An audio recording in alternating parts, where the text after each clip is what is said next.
Ang pagbabasa ng Biblia araw-araw ay isang magandang gawain na maaaring magdulot ng inspirasyon, pagpapalakas ng pananampalataya at pagpapalalim ng kaalaman sa banal na kasulatan.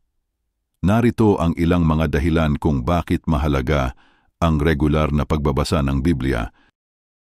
Una, gabay at inspirasyon, guidance and inspiration.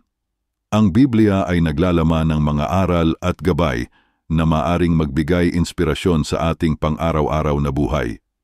Sa pamamagitan ng pagbabasa nito, maaari nating matuklasan ang mga salita ng Diyos na maaring gabayan at aliwin tayo sa mga pagsubok na ating hinaharap.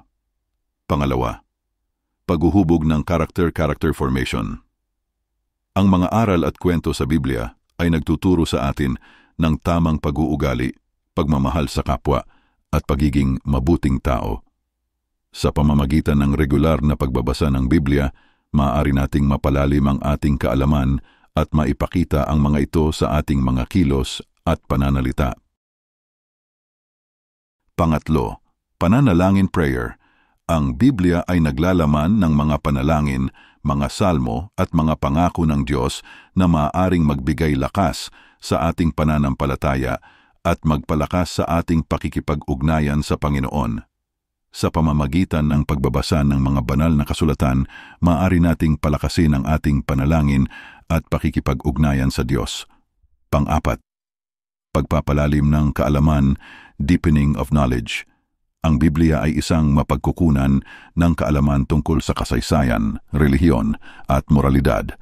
Sa pamamagitan ng regular na pagbabasa nito, maaari nating mapalawak ang ating kaalaman at pag-unawa sa mga aral ng Diyos. Pang-apat, pagpapalalim ng kaalaman, deepening of knowledge. Ang Biblia ay isang mapagkukunan ng kaalaman tungkol sa kasaysayan, relihiyon at moralidad.